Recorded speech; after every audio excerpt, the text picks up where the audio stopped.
আমি কে? আমি একজন গর্বিত সৈনিক। আমি অজেয়কে জয় করব। আমার কাছে পরাজয়ের কোনো স্থান নাই। সবাই যেখানে থমকে দাঁড়ায় আমি সেখান থেকেই শুরু করি। আমি সব সময় আমার দেশ, পিতামাতা, আমার সহযোদ্ধা এবং প্রশিক্ষকদের কথা মনে করে আমার দুর্বলতাকে সাহসে পরিণত করব। কঠোর পরিশ্রমে আমি মানসিকভাবে সুদৃঢ়, শারীরিকভাবে দুর্বল। আমি কে? আমি একজন গর্বিত সৈনিক। কেউ আমার অস্তিত্বকে খাটো করে দেখতে পারবে না। কেউ আমার সক্ষমতাকে কোনো সীমা দিয়ে আবদ্ধ করতে পারবে না। আমার দৃঢ় আত্মবিশ্বাসী আমাকে এগিয়ে নিয়ে যাবে অসম্ভবকে সম্ভব করার পথে। পরাজয় বা পিছু হটা এসব শব্দ আমার অভিধানে নেই। ব্যর্থতা, ভুল করার সংজ্ঞা আমি জানি না। আমার হৃদয় দুর্বলতার কোনো স্থান নেই। আমি কে? আমি একজন গর্বিত সৈনিক। আমার সাথে আমার সহযোদ্ধারা আছে। ঘাম, রক্ত আর অশ্রু বিসর্জন দিয়ে জীবন বাজি রেখে তারা আমার পাশে থাকবে। আমি কখনোই তাদের শত্রুর সামনে মাথা নিচু হতে দেব না। আমি হাসি মুখে যুদ্ধক্ষেত্রে ঝাঁপিয়ে পড়ব। যুদ্ধক্ষেত্রে আমার উপস্থিতি হবে আক্রমণাত্মক এবং হিংস্র।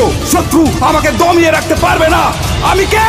আমি একজন গর্বিত সৈনিক। আমি যুদ্ধক্ষেত্রে শুধু বিজয়ের অর্থ বুঝি। পরিস্থিতি যতই খারাপ হোক না কেন, আমার হাত পা গুলো দুর্বল হয়ে পড়লে আমার মানসিক শক্তি আমার শরীরকে এগিয়ে নিয়ে যাবে। কিন্তু আমি কখনোই আত্মসমর্পণ করব না। আমি সর্বদা আমার দেশের সম্মান, গৌরব এবং মর্যাদা সমুন্নত রাখবো। আমি কে? আমি বাংলা মায়ের একজন গর্বিত সৈনিক। দেশ আমাকে স্মরণ করবে, ইতিহাস আমাকে স্মরণ করবে। আমি কে? আমি একজন গর্বিত সৈনিক। আমি কে? আমি একজন গর্বিত সৈনিক। আমি কে?